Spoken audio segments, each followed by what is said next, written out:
வணக்கம். இப்போ நான் ஒன்னு சொன்னா நம்புவீங்களா? நம்மள சுத்தி இருக்கிற ஒவ்வொரு பொருள் வழியாவும் ஹீட் எப்படி போகுதுங்கிறத ஒரே ஒரு நம்பர், ஆமா, ஒரே ஒரு நம்பர் வச்சு சொல்லிடலான்னு. வாங்க, அத பத்தி தான் இன்னைக்கு பார்க்க போறோம். கொஞ்சம் யோசிச்சு பாருங்களேன். குளிர்காலத்துல உங்க வீட்ட கதகதப்பா வச்சுக்கிற ஜன்னல், அதே மாதிரி உங்க கார் இன்ஜினை கூலா வச்சுக்கிற ரேடியேட்டர், இது ரெண்டுக்கும் நடுவுல ஒரு காமன் சயின்ஸ் இருக்கு. அது என்னவா இருக்கும்? அது நம்ம எப்படி அளக்குறது? அதுக்கு பதில் இதோ இந்த அட்டவணையில தான் இருக்கு. பாத்தீங்களா? செங்கல் சுவர், டபுள் கிளாஸ் ஜன்னல்னு நாம டெய்லி பாக்குற விஷயங்களுக்கெல்லாம் ஒரு நம்பர் கொடுத்திருக்காங்க. இந்த மேஜிக் நம்பருக்கு பேரு தான் யூ மதிப்பு அல்லது யூ வேல்யூ. அப்போ விஷயம் ரொம்ப சிம்பிள். இந்த யூ மதிப்பு எவ்ளோ கம்மியா இருக்கோ அந்த அளவுக்கு அது ஒரு சூப்பரான இன்சுலேட்டர்.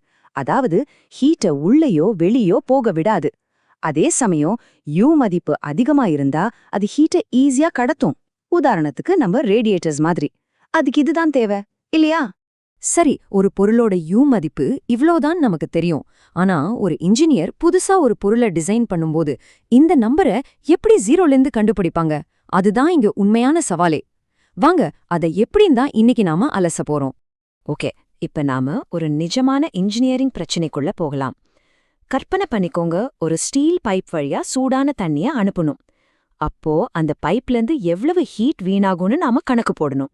இங்க தான் நம்மளோட டிடெக்டிவ் வேலை ஆரம்பிக்குது. நம்ம கையில என்னென்ன க்ளூஸ் இருக்கு? தண்ணியோட டெம்பரேச்சர், பைப்போட சைஸ், அப்புறம் தண்ணி போற வேகம்.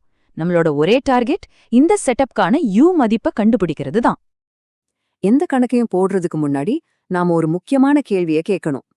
அந்த பைக்குக்குள்ள தண்ணி எப்படி போகுது? ஒரு ஆத்துல போற மாதிரி மெதுவா அமைதியா போகுதா, இல்ல ஒரு புயல் மாதிரி வேகமா ஒரே குழப்பமா போகுதா?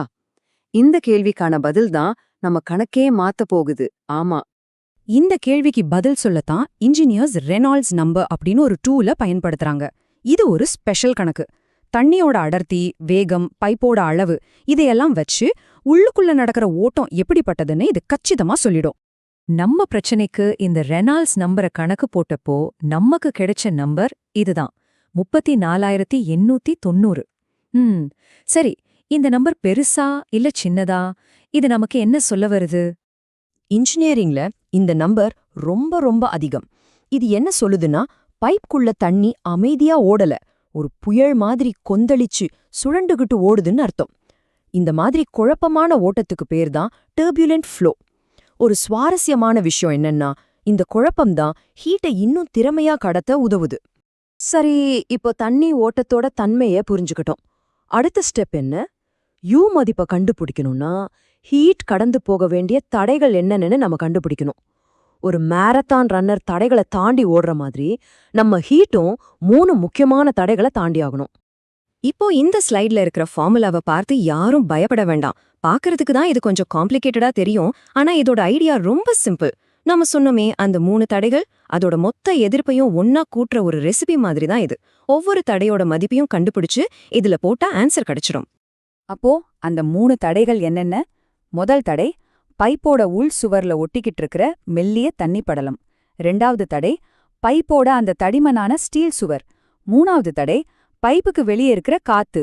இந்த 3 சேர்ந்து ஏற்படுத்துற எதிர்ப்பு தான் ஹீட் எவ்ளோ டிரான்ஸ்ஃபர் ஆகும்னு முடிவு பண்ணுது. ஓகே, நம்ம கிட்ட இப்போ எல்லா துண்டுகளும் இருக்கு. ஓட்டம் எப்படின்னு கண்டுபிடிச்சாச்சு, 3 தடைகளையும் அடையாளம் கண்டாச்சு. இப்போ இது எல்லாத்தையும் ஒன்னா சேர்த்து விடைய கண்டுபிடிக்க வேண்டிய நேரம்தான் இது. நாம ஒவ்வொரு தடைக்கும் தனித்தனியா கணக்கு போட்டோம் இல்லையா? அந்த மதிப்புகளை எல்லாம் எடுத்து நம்ம மெயின் ஃபார்முலால போட போறோம்.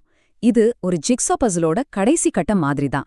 எல்லா பீஸும் அதோட இடத்துல சரியா பொருந்தினதும் நமக்கு முழு படமும் கிடைச்சிடும். அவ்வளவுதான். எல்லா கணக்கீடுகளையும் முடிச்ச பிறகு நமக்கு கிடைச்ச final answer 2591.9 watts per metre square kelvin. ஆமாங்க, இதுதான் நாம இவ்ளோ நேரம் தேடிட்டு இருந்த அந்த ஒட்டுமொத்த வெப்ப பரிமாற்று குணகம், நம்ம யூ மதிப்பு. இந்த நம்பர் வெறும் ஒரு கணக்கு இல்லைங்க, இது ஒரு கதை சொல்லுது. இந்த குறிப்பிட்ட பைப் இந்த குறிப்பிட்ட சூழ்நிலையில ஒவ்வொரு செகண்டும் எவ்ளோ ஹீட்டை வெளியில இழக்குங்கிறத ஒரு இன்ஜினியருக்கு இது துல்லியமா சொல்லுது. இத வச்சுதான் அவங்க ஒரு சிஸ்டமை திறமையா டிசைன் பண்ண முடியும். இப்போ ஒரு கேள்வி, ஆனா இது உங்களுக்கு. நீங்க தான் இப்போ இன்ஜினியர்னு வச்சுக்கோங்க. இந்த பைப்ல இருந்து ஹீட் வீணாகிறத குறைக்கணும். நாம பார்த்தோமே, அந்த 3 தடைகள், உள்ள இருக்கிற தண்ணி படலம், ஸ்டீல் சுவர், அப்புறம் வெளியே இருக்கிற காத்து. இதுல எதை மாத்துனா நமக்கு நல்ல ரிசல்ட் கிடைக்கும்னு நினைக்கிறீங்க? யோசிச்சு பாருங்க.